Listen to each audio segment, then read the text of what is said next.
Welcome back to YouTube channel. Today our topic is law of equipartition energy and specific heat. पहले हम law of equipartition energy को समझेंगे उसके बाद हम कैलकुलेट करेंगे स्पेसिफिक हीट। मोनोटॉमिक गैस के लिए भी, डायटोमिक गैसेस के लिए भी और ट्राइटोमिक गैसेस के लिए भी हम स्पेसिफिक हीट को हम कैलकुलेट करेंगे। सबसे पहले लॉ ऑफ इक्विपार्टीशन एनर्जी क्या होता है, देखिए नाम से ही आप पहचानोगे आप equipartition energy. Equi means equal, partition of energy, energy का इक्वली डिवाइड होना। तो यहाँ पर हमारे पास जो है कोई भी अगर मॉलिक्यूल जो होता है, अगर उसके जितने भी डिग्री ऑफ फ्रीडम्स होते हैं उन डिग्री ऑफ फ्रीडम्स में एनर्जी जो है वो इक्वली डिवाइड हो जाती है। जैसे हम कहेंगे मोनोटॉमिक गैस है, मोनोटॉमिक गैस में हमारे पास डिग्री ऑफ फ्रीडम्स हमारे पास क्या है, 3 है।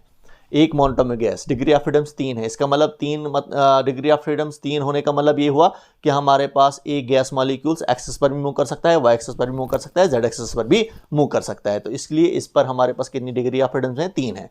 तो यहाँ पर ये लॉ ऑफ इक्विपार्टीशन एनर्जी ये कहता है कि यहाँ पर जो टोटल एनर्जी जो हमारे पास गैस मॉलिक्यूल्स की होगी वो डिवाइड हो जाएगी इसके 3 डिग्री ऑफ फ्रीडम्स में।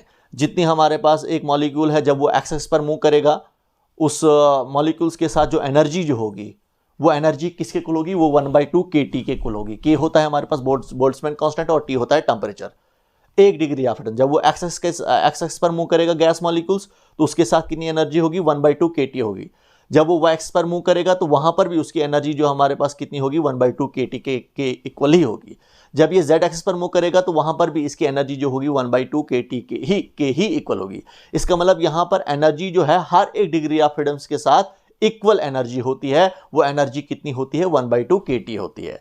तो जैसे मैं आपको कहूंगा, अगर हम टोटल एनर्जी हम गैस मॉलिक्यूल्स की कहेंगे, टोटल एनर्जी हमारे पास जो ऑलरेडी हमने पढ़ा है, टोटल एनर्जी गैस मॉलिक्यूल्स की कितनी होती है, वो 3/2 kT होती है।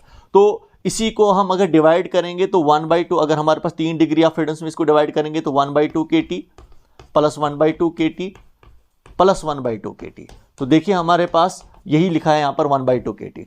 तो हर एक डिग्री ऑफ फ्रीडम्स के साथ कितनी एनर्जी है, 1/2 kT। जब ये गैस मॉलिक्यूल एक्सिस पर मूव करेगा तो 1/2 kT इसकी एनर्जी होगी। जब वाई एक्स पर मूव करेगा 1/2 kT एनर्जी होगी। जब जेड एक्स पर मूव करेगा तो 1/2 kT एनर्जी होगी। देखिए आपके पास जो है यहाँ पर हर एक डिग्री ऑफ फ्रीडम्स के साथ एनर्जी जो है वो इक्वली है। हर एक मॉलिक्यूल जब वो एक्सिस पर मूव करेगा तो उसके साथ कितनी एनर्जी है, 1/2 kT, वाई एक्स पर भी 1/2 kT, जेड एक्स पर भी 1/2 kT। इसका मतलब एनर्जी जो है वो इक्वली डिवाइड हुई है, एक्स एक्सिस पर भी, वाई एक्सिस पर भी, जेड एक्सिस पर भी। इसी को कहा जाता है, अगर आपके पास एक मोनोटॉमिक गैस है या हम कहेंगे एक मॉलिक्यूल है, उसमें डिग्री ऑफ फ्रीडम्स कितने हैं, 3 हैं, तो एनर्जी जो है वो इक्वली डिवाइड हो जाती है 3 के 3 डिग्री ऑफ फ्रीडम्स में। वही यहाँ पर लिखा गया है, according to this law energy is distributed among various degree of freedoms. हर एक डिग्री ऑफ फ्रीडम्स में हमारे पास एनर्जी एसोसिएट होती है, and energy associated with each degree of freedoms पर मॉलिक्यूल इज 1/2। तो हर एक डिग्री ऑफ फ्रीडम्स के साथ पर मॉलिक्यूल जो एनर्जी जो होती है वो कितनी होती है, वो 1/2 kT के कुल होती है। के बोल्ट्जमैन कांस्टेंट और टी क्या होता है, टेम्परेचर होता है। तो ये आपका जो है this is your law of equipartition energy है। अब यहाँ पर हमारे पास इसी लॉ ऑफ इक्विपार्टीशन एनर्जी को हम यूज करते हैं और स्पेसिफिक हीट हम फाइंड आउट करते हैं मोनोटॉमिक गैस के लिए भी, ट्राइटोमिक गैसेस के लिए भी और डायटोमिक गैसेस के लिए भी हम फाइंड आउट करते हैं। सबसे पहले आपको ये पता होना चाहिए स्पेसिफिक हीट क्या होती है। It is the amount of heat which is required to raise the temperature of 1 gram mole of substance through 1 degree Celsius। तो जितनी हमें हीट लगती है 1 ग्राम मोल ऑफ सब्सटेंस को उसका टेम्परेचर रेज करने के लिए, 1 डिग्री सेल्सियस रेज करने के लिए जितनी हमें हीट लगती है 1 ग्राम मोल ऑफ सब्सटेंस को हीट करने के लिए, जब उसका टेम्परेचर 1 डिग्री सेल्सियस उसका टेम्परेचर रेज होगा तो उस टाइम जो जितनी हम उसको हीट देते हैं उस हीट को क्या कहते हैं, हम उस हीट को हम स्पेसिफिक हीट कहते हैं। तो स्पेसिफिक हीट क्या है, it is the amount of heat which is required to raise the temperature of 1 gram mole of substance through 1 degree Celsius. तो वही स्पेसिफिक हीट हम फाइंड आउट करेंगे हम मोनोटॉमिक गैस के लिए भी, ट्राइटोमिक गैस के लिए भी और डायटोमिक गैस के लिए भी। तो सबसे पहले हम मोनोटॉमिक गैसेस के लिए लेंगे। हम मोनोटॉमिक गैसेस में हमारे पास डिग्री ऑफ फ्रीडम्स हमने ऑलरेडी पढ़ा है, क्योंकि इससे पहले आप जब इस टॉपिक पर आए हैं पहले आप डिग्री ऑफ फ्रीडम्स को आप समझें, डिग्री ऑफ फ्रीडम्स क्या होता है। इससे मैंने डिग्री ऑफ फ्रीडम्स पहले आपको ये लेक्चर डिलीवर किया है, पहले उस पर जाएं आप, उसको आप समझें डिग्री ऑफ फ्रीडम्स को, उसके बाद इस टॉपिक पर आएं। तो देखिए मोनोटॉमिक गैसेस के लिए जाएंगे हम, तो डिग्री ऑफ फ्रीडम्स क्या है हमारे पास है, इसमें मोनोटॉमिक गैसेस में हमारे पास डिग्री ऑफ फ्रीडम्स 3 होते हैं। तो काइनेटिक एनर्जी पर मॉलिक्यूल पर degree of freedoms, that is 1/2 kT। हमने कहा ऑलरेडी कहा, क्योंकि इक्विपार्टीशन एनर्जी भी ये कहती है हर एक डिग्री ऑफ फ्रीडम्स के साथ काइनेटिक एनर्जी कितनी होती है, 1/2 kT होती है, जो हमें लॉ ऑफ इक्विपार्टीशन एनर्जी कहता है। तो काइनेटिक एनर्जी पर molecule for 3 degree of freedoms, क्योंकि मोनोटॉमिक गैस में कितनी डिग्री ऑफ फ्रीडम्स हैं, 3 डिग्री ऑफ फ्रीडम्स हैं। तो 1/2 kT को 3 के साथ मल्टीपल करूंगा तो मेरे पास आ जाएगा 3/2 kT। ये आ गया हमारे पास 3 डिग्री ऑफ फ्रीडम्स में हमारे पास कितनी काइनेटिक एनर्जी होगी, दैट इज 3/2 kT होगी। इसके बाद काइनेटिक एनर्जी फॉर 1 ग्राम मोल, या हम कहेंगे n molecules, n molecule, n क्या है, एवोगाड्रोस नंबर है। तो 1 ग्राम मोल सब्सटेंस के लिए हमारे पास कितनी काइनेटिक एनर्जी लगती है, तो हम क्या करेंगे, 3/2 kT को n के साथ मल्टीपल करेंगे। सिंपल में कहेंगे n मॉलिक्यूल्स के लिए हमें कितनी काइनेटिक एनर्जी होती एसोसिएट होती है, तो हम इसको 3/2 kT को किसके साथ मल्टीपल करते हैं, हम n के साथ मल्टीपल करते हैं। n क्या होता है, एवोगाड्रोस नंबर होता है, क्योंकि 1 ग्राम मोल में कितने मॉलिक्यूल्स होते हैं, n मॉलिक्यूल्स होते हैं, और n क्या होता है आपके पास, एवोगाड्रोस नंबर होता है। तो देखिए k बोल्ट्जमैन कांस्टेंट होता है, n क्या आपके पास होता है, दैट इज एवोगाड्रोस नंबर होता है। तो k इंटू n जो होता है वो r के इक्वल होता है, r आपके पास क्या होता है, गैस कांस्टेंट होता है। ये हमने काइनेटिक एनर्जी निकाली हमने किसके लिए, 1 ग्राम मोल के लिए हमारे पास काइनेटिक एनर्जी कितनी आ रही है, 3/2 kT आ रही है। अब हमने स्पेसिफिक हीट निकालनी है, तो स्पेसिफिक हीट जब हम निकालेंगे, स्पेसिफिक हीट जब हम फाइंड आउट करेंगे एट कांस्टेंट वॉल्यूम, तो स्पेसिफिक हीट को हम CV से रिप्रेजेंट करते हैं। तो कैलकुलेशन सीधी करेंगे तो स्पेसिफिक हीट जो होता है ये डिफरेंशिएशन ऑफ टोटल एनर्जी। तो देखिए d/dt, हालांकि यहाँ पर मैंने एनर्जी को U से रिप्रेजेंट किया है, यहाँ पर E से रिप्रेजेंट किया है, आप इसको U से भी रिप्रेजेंट कर सकते हो आप। तो यहाँ पर देखिए, अब मैं एनर्जी की जगह पर एनर्जी की वैल्यू को पुट करूँगा, मैं 3/2 RT आपके पास आ रहा है, और यहाँ पर हम जब इसको डिफ्रेंशिएट करेंगे 3/2 R को मैं बाहर निकालूंगा मैं, और डिफ्रेंशिएशन करूँगा मैं किसकी, T की। तो T की differentiation with respect to T आपके पास जो है, जो आ रहा है, तो आपकी जो डिफ्रेंशिएशन हो रही है, तो ये आपके पास क्या है, डिफरेंशिएशन ऑफ हम कर रहे हैं differentiation of U with respect to T आपके पास क्या है, यहाँ पर हमारे पास ये T टेम्परेचर है आपके पास। तो अब आपके पास जो है, जब आप डिफरेंशिएशन करोगे आप T की, तो T की डिफरेंशिएशन क्या आएगी, आपके पास 1 आएगी। तो आपके पास specific heat at constant volume जो आपके पास जो आएगा वो किसके इक्वल आएगा, that is equal to 3/2 R, और T की डिफरेंशिएशन जब हम करेंगे, इसकी डिफरेंशिएशन आपके पास क्या होती है, 1 होती है। तो specific heat at constant volume जो आपके पास आ रहा है वो 3/2 R के इक्वल आ रहा है। ये जो हमने फाइंड आउट किया, ये हमने specific heat at constant volume find out किया। अगर आप यहाँ पर आप वैल्यू भी पुट करना चाहोगे, आपको पता है गैस कांस्टेंट है, ये हमारे पास R गैस कांस्टेंट है, इसकी वैल्यू कितनी होती है, इसकी वैल्यू होती है 1.98 कैलोरी पर मोल पर केल्विन होती है। इसकी वैल्यू 1.98 कैलोरी पर मोल पर केल्विन होती है। तो यहाँ पर हम ये वैल्यू भी पुट कर सकते हैं, 3/2 R की वैल्यू पुट करेंगे, 1.98 कैलोरी पर मोल पर केल्विन होती है। तो मुझे यूनिट लिखने की कोई ज़रूरत नहीं है। तो CV आपके पास किसके लाएगा, इसको आप सिंप्लीफाई करोगे आप, तो सिंप्लीफाई करके आपके पास जो है इसकी वैल्यू जो आएगी वो 2.98 इसको पूरा सिंप्लीफाई करके कितना आ रहा है, 2.98 कैलोरी पर मोल पर केल्विन आएगा, कैलोरी पर मोल पर केल्विन आएगा। तो ये हमारे पास जो है, ये हमने स्पेसिफिक हीट फाइंड आउट किया एट कांस्टेंट वॉल्यूम। अब इसी तरीके से हम स्पेसिफिक हीट फाइंड आउट करेंगे eight constant pressure, find out करेंगे। तो जब ये हम फाइंड आउट करेंगे, इसके लिए हमारे पास एक्सप्रेशन है, एक्सप्रेशन हमारे पास क्या है, इस एक्सप्रेशन को हम यूज़ करेंगे, हम CP minus CV equal to R।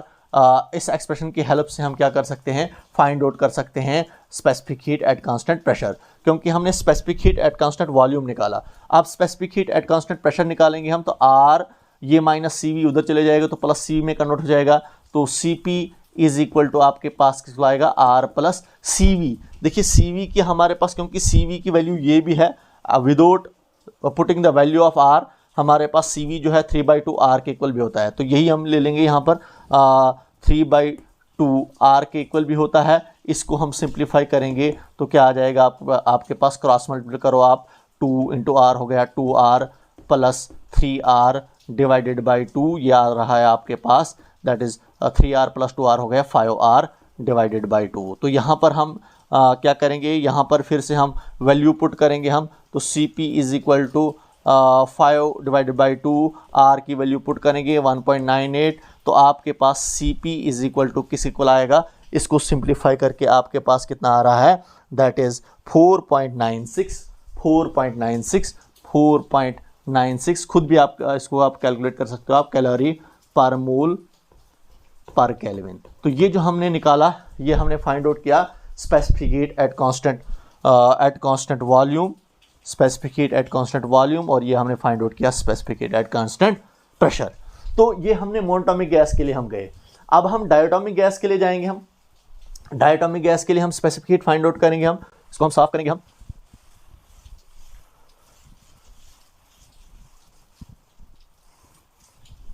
तो डायटोमिक गैस के लिए जाएंगे। हम डायटोमिक गैसेस, डायटोमिक गैसेस में हमारे पास डिग्री ऑफ फ्रीडम्स हमारे पास कितने होते हैं, डिग्री ऑफ फ्रीडम्स हमारे पास 5 होते हैं। तो यहाँ पर हमारे पास जब हम निकालेंगे डिग्री ऑफ फ्रीडम, जब हमारे पास 5 हैं, तो इधर भी अगर हम फाइंड आउट करेंगे हम काइनेटिक एनर्जी पर मॉलिक्यूल्स पर degree of freedom, that is 1/2 kT हमारे पास इसके इक्वल आएगा। तो काइनेटिक एनर्जी पर molecule for 5 degree of freedom, क्योंकि यहाँ पर 5 हैं, तो काइनेटिक एनर्जी पर molecule for 5 degree of freedom, 5 degree of freedom. तो 5 degree of freedoms, 1 degree of freedoms के लिए है 1/2 kT, 5 डिग्री ऑफ फ्रीडम्स के लिए क्या होगा, 1/2 kT को हम 5 के साथ मल्टीप्लाई करेंगे तो 5/2 kT आएगा। तो इसी तरीके से हम निकालेंगे काइनेटिक एनर्जी फॉर 1 ग्राम मोल, या हम कहेंगे n मॉलिक्यूल्स के लिए। तो n मॉलिक्यूल्स के लिए हमारे पास काइनेटिक एनर्जी कितनी होगी, दैट इज इक्वल टू, हम इसको मल्टीपल करेंगे 5/2 को, हम 5/2 के साथ हम n को मल्टीपल करेंगे, साथ में ये t है तो हमने ये साथ में t भी रखा। तो अब आपके पास जो ये आपके पास काइनेटिक एनर्जी है, इसको हम E से रिप्रेजेंट करेंगे या U से ही रिप्रेजेंट करेंगे हम। तो 5/2 K इंटू n हो गया RT आपके पास आ रहा है। ये आपके पास है 1 ग्राम मोल के लिए हमारे पास काइनेटिक एनर्जी कितनी आ रही है, that is equal to 5/2 RT के इक्वल आ रहा है। अब यहाँ पर भी हम वैसे ही निकालेंगे, हम स्पेसिफिक हीट निकालेंगे एट कांस्टेंट वॉल्यूम। तो du/dt d/dt u की जगह पर u की वैल्यू पुट करें आप, u किसके इक्वल है 5/2 RT के इक्वल है। यहाँ पर आप 5/2 R को बाहर निकालें और t की डिफ्रेंसिएशन करें आप विद रेस्पेक्ट टू t। तो t की डिफ्रेंसिएशन जब करेंगे विद रेस्पेक्ट टू t, इसकी डिफ्रेंसिएशन क्या होगी, हमारे पास 1 होगी। तो स्पेसिफिक हीट एट कांस्टेंट आपके पास जो आएगा एट कांस्टेंट स्पेसिफिक हीट जो आपके पास आ रहा है एट कांस्टेंट प्रेशर किस इक्वल आ रहा है, टी की डिफरेंशिएशन विद रिस्पेक्ट टी, ये 1 के इक्वल आ रहा है। इसकी जगह पर 1 पुट करेंगे तो स्पेसिफिक हीट आपके पास किस इक्वल आ रहा है, CV जो आपके पास आ रहा है वो 5/2 R के इक्वल आ रहा है। तो यहाँ पर भी हम वैल्यूज़ पुट कर सकते हैं। तो CV जो आपके पास किस इक्वल आ रहा है 5/2 इंटू R कितना है 1.98 है। तो इसको हम सिंप्लीफाई करेंगे तो CV किसके इक्वल आएगा, CV आपके पास किस इक्वल आएगा, यहाँ पर आपके पास जो आएगा वो 4.96 के इक्वल आएगा, 4.96 के इक्वल आएगा। इसके बाद आप यूनिट भी डाल सकते हो आप, कैलोरी पर मोल पर केल्विन। तो ये हमने जो फाइंड आउट किया, ये हमने स्पेसिफिक हीट फाइंड आउट किया एट कांस्टेंट वॉल्यूम। इसी तरीके से हम निकालेंगे, यही एक्सप्रेशन यूज करेंगे हम, specific heat at constant pressure हम फाइंड आउट करेंगे हम। तो specific heat at constant pressure किस इक्वल होगा, यही एक्सप्रेशन यूज करेंगे हम। तो at constant pressure CP is equal to R, ये माइनस CV है, इसको उस साइड लेंगे तो प्लस CV में कन्वर्ट जाएगा। तो CP इज इक्वल टू आपके पास क्या आ रहा है, CP is equal to R plus CV। देखिए CV जो हमारे पास जो है, CV हमारे पास इसके इक्वल भी है without putting the value of R, 5/2 R के इक्वल भी होता है। ये बाद में R की वैल्यू मैंने पुट की तो ये आ रहा है आपके पास। तो मैं CV की जगह पर क्या पुट कर सकता हूँ, मैं 5/2 R पुट कर सकता हूँ। तो यहाँ पर इसको मैं सिंप्लीफाई करके आपके पास क्या आ जाएगा, 2 इंटू आर हो गया 2R plus 5R divided by 2, और यहाँ पर आपके पास CP जो आ रहा है 5R प्लस 2R हो गया 7R डिवाइडेड बाई 2। तो यहाँ पर इसको फिर से हम सिंप्लीफाई करेंगे हम। तो जब आप इसको सिंप्लीफाई करोगे आप, तो आपके पास क्या आएगा 5/2 इंटू आर की वैल्यू कितनी होती है 1.98। तो इसको हम फाइंड आउट करेंगे। तो specific heat at constant pressure किसके इक्वल आ रहा है? Specific heat at constant pressure जो आ रहा है आपके पास वो 6.95 आप खुद भी इसको चेक कर सकते हो आप। 6.95 कैलोरी पर मोल पर केल्विन के इक्वल आ रहा है। तो ये हमने फाइंड आउट किया specific heat at constant pressure for diatomic gas. ये डायटोमिक गैस के लिए हमने फाइंड आउट किया। अब हम ट्राइटोमिक गैस के लिए हम स्पेसिफिक हीट हम फाइंड आउट करेंगे। हम ट्राइटोमिक गैस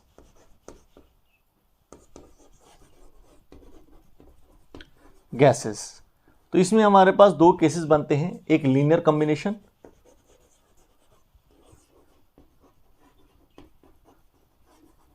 लीनियर कॉम्बिनेशन में हमारे पास डिग्री ऑफ फ्रीडम्स हमारे पास कितने होते हैं? लीनियर कॉम्बिनेशन में डिग्री ऑफ फ्रीडम्स हमारे पास कितने हैं? 7 हैं।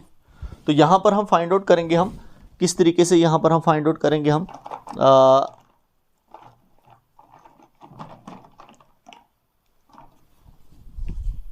तो अब हम फाइंड आउट करेंगे यहां पर पहले हम टोटल एनर्जी निकालेंगे हम फॉर 7 डिग्री ऑफ फ्रीडम्स के लिए हम। तो सबसे पहले हमारे पास काइनेटिक एनर्जी पर molecule for 7 degree of freedom. 7 degree of freedoms के लिए हमारे पास काइनेटिक एनर्जी कितनी होगी? दैट इज 7/2 kT के इक्वल होगा। तो 1 डिग्री ऑफ फ्रीडम्स के लिए 1/2 kT, 7 डिग्री ऑफ फ्रीडम्स के लिए 7/2 kT। इसको हम 7 के साथ मल्टीपल करते हैं हम। तो इसी तरीके से हम निकालेंगे काइनेटिक एनर्जी फॉर 1 ग्राम मोल, या हम कहेंगे n मॉलिक्यूल्स के लिए। n मॉलिक्यूल्स के लिए हमारे पास काइनेटिक एनर्जी कितनी है? तो 7/2 k को हम n के साथ मल्टीपल करते हैं, साथ में t है। तो ये हमारे पास 1 ग्राम मोल के लिए हमारे पास काइनेटिक एनर्जी कितनी होगी, जिसको हम यूज से करते हैं हम। तो 7/2 k इंटू एन, के हुआ बोल्ट्जमैन कांस्टेंट, n होता है हमारे पास एवोगाड्रोस नंबर। तो ये हमारे पास r के इक्वल होता है, r आपके पास गैस कांस्टेंट होती है। ये अभी हमने जो निकाला ये टोटल एनर्जी हमने निकाली। अब हम specific heat at constant volume निकालेंगे। तो du/dt, यहाँ पर हम क्या करेंगे, हम इसकी डिफरेंशिएशन होगी विद रिस्पेक्ट टू t। तो 7/2 को हम बाहर निकाल देंगे, r को भी बाहर निकालेंगे और t की डिफरेंशिएशन करेंगे विद रिस्पेक्ट टू t। तो t की differentiation with respect to t क्या होता है? 1 होता है। तो यहाँ पर आपके पास क्या आएगा? CV इज इक्वल टू आपके पास क्या आएगा? That is equal to 7/2 r ही आपके पास सिर्फ बचेगा, क्योंकि इसकी डिफरेंशिएशन t की डिफरेंशिएशन विद रिस्पेक्ट t होती है 1। तो इसको हम सिंप्लीफाई करेंगे। तो CV is equal to 7/2 r की जगह पर r की वैल्यू पुट करेंगे 1.98। तो आपके पास CV की वैल्यू जो आएगी वो कितनी आएगी? 7/2 इंटू आर आपके पास 1.98 है, तो 6.95। तो 6.95 हमारे पास कैलोरी पर मोल पर केल्विन इसकी वैल्यू आएगी। ये हमने निकाला specific heat at constant volume. अब एट कांस्टेंट प्रेशर भी हम निकाल सकते हैं। एट कांस्टेंट प्रेशर निकालेंगे specific heat at constant pressure, तो CP minus CV that is equal to R। इस एक्सप्रेशन को यूज करेंगे हम। तो आपके पास CP किस इक्वल आएगा? That is R plus CV के इक्वल आएगा। तो ये माइनस CV उधर चले जाएगा, तो इसके इक्वल आ रहा है। तो CP is equal to R plus CV। CV हमारे पास किस इक्वल है? CV हमारे पास जो है, CV जो हमारे पास 7/2 R के इक्वल भी है। अगर हम R की वैल्यू, बाद में हमने R की वैल्यू पुट की है, इसका मतलब यहाँ पर यही एक्सप्रेशन यूज करेंगे। 7/2 R ही पुट करेंगे। तो CP is equal to 2 into R हो गया twice R plus 7R divided by 2। तो ये किसी को आएगा? CP is equal to 7R plus 2R हो गया 9/2 R। तो यहाँ पर हम अब वैल्यूज पुट करेंगे। CP is equal to 9/2, R की जगह पर R की वैल्यू पुट करेंगे 1.98। तो 1.98 की वैल्यू पुट करके आपके पास किसको आएगा? 8.93।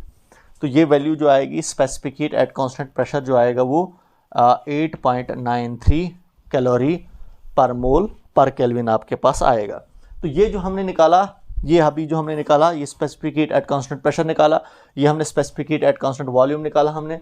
इनका रेशियो भी आप निकाल सकते हो, आप रेशियो जिसको हम गामा से रिप्रेजेंट करते हैं, तो CP डिवाइडेड बाई CV। तो इनका रेशियो आप निकाल सकते हो, आप दिस डिवाइड बाई दिस, ये आप रेशियो भी निकाल सकते हो आप। तो ये हमारा कॉम्बिनेशन जो था, ये कौन सा कॉम्बिनेशन था अभी हमने जो निकाला, that is your linear combination. अब हम ट्राइंगुलर कॉम्बिनेशन पर जाएंगे, हम ट्राइंगुलर कॉम्बिनेशन। तो ट्राइंगुलर कॉम्बिनेशन में हमारे पास जो है डिग्री ऑफ फ्रीडम्स हमारे पास कितना होता है, 6 होता है। ट्राइंगुलर कॉम्बिनेशन में हमारे पास डिग्री ऑफ फ्रीडम्स हमारे पास क्या है, 6 है। तो इसमें भी हम पहले हम काइनेटिक एनर्जी निकालेंगे हम पर molecules for 6 degree of freedoms के लिए। 6 डिग्री ऑफ फ्रीडम्स के लिए क्या कितना होगा, 6/2 kT के इक्वल आएगा। 6/2 kT के इक्वल आएगा हमारे पास फॉर 6 डिग्री ऑफ फ्रीडम्स के लिए। इसी तरीके से हम निकालेंगे काइनेटिक एनर्जी फॉर 1 ग्राम मोल, जिसको हम बोलते हैं n मॉलिक्यूल्स के लिए। तो n मॉलिक्यूल्स के लिए हमारे पास कितनी होगी, हमारे पास kinetic energy 6/2 K into n, क्योंकि n मॉलिक्यूल्स के लिए हम जा रहे हैं तो इंटू n हम मल्टीपल करेंगे, क्योंकि 1 ग्राम मोल में हमारे पास कितने मॉलिक्यूल्स होते हैं, n मॉलिक्यूल्स होते हैं। n क्या होता है, एवोगैड्रोस नंबर होता है। तो 6/2 K इंटू n हमारे पास किस इक्वल होता है, दैट इज R के इक्वल होता है। RT के इक्वल आया, ये हमने जो निकाली एनर्जी निकाली। अब हम निकालेंगे यहाँ पर भी फिर से वही निकालेंगे, specific heat at constant pressure at constant volume. तो डिफ्रेंशिएट करेंगे, इसकी डिफ्रेंशिएशन करेंगे हम, तो आपके पास क्या आएगा, 6/2 R को बाहर निकालेंगे तो T की डिफ्रेंशिएशन होगी विद रिस्पेक्ट टू T। तो जब आप इसकी डिफ्रेंशिएशन करोगे, आप यहाँ पर लिखूंगा मैं, तो डिफ्रेंशिएशन करके आपके पास क्या आएगा, specific heat at constant volume that is equal to 6/2 R। तो T की differentiation with respect to T क्या होती है, 1 होती है, लिखने की कोई जरूरत नहीं है। तो 6/2 अब R की जगह पर R की वैल्यू पुट करेंगे 1.98। तो 1.98 ये वैल्यू पुट करके आपके पास क्या आएगा, ये आपके पास किसके को आएगा, दैट इज इक्वल टू 5.96। तो 5.96 इसकी वैल्यू आएगी हमारे पास 5.96 कैलोरी पर मोल पर केल्विन। ये हमने क्या निकाला, ये हमने फाइंड आउट किया स्पेसिफिक हीट, फाइंड आउट की एट कांस्टेंट वॉल्यूम। इसी तरीके से हम निकालेंगे specific heat at constant pressure. Next आपके पास क्या है, specific heat at constant pressure, Cp minus CV। यही एक्सप्रेशन फिर से हम यूज करेंगे, that is equal to R, Cp is equal to R plus CV। तो यहाँ पर आपके पास क्या आएगा, specific heat at constant pressure R plus CV। CV किस इक्वल है, CV जो है 6/2 R के इक्वल भी होता है, 6/2 R के इक्वल भी होता है। 2 इंटू R हो गया 2R प्लस 6R कितना हो गया, 8/2 इंटू R। तो देखिए इसको हम सिंप्लीफाई करेंगे, तो 8/2 इंटू R कितना है, 1.98। तो इसको आप सिंप्लीफाई करोगे आप, तो specific heat at constant pressure जो आ रहा है आपके पास, ये किसी को लाएगा, that is equal to 7.92 calorie per mole पर केल्विन। तो ये जो हमारे पास है, ये हमने specific heat at constant volume भी निकाला, ये हमने specific heat at constant pressure भी निकाला। अगर आप इनका रेशियो निकालना चाहोगे आप, तो Cp डिवाइड बाई CV भी आप निकाल सकते हो आप, तो दिस डिवाइडेड बाई दिस। तो ये हमारा जो था specific heat at constant pressure भी निकाला, एट कांस्टेंट वॉल्यूम भी हमने निकाला, स्पेसिफिक हीट हमने मोनोटोमिक के लिए भी गए, डायटोमिक के लिए भी और ट्राइटोमिक के लिए भी। Okay, goodbye, thank you.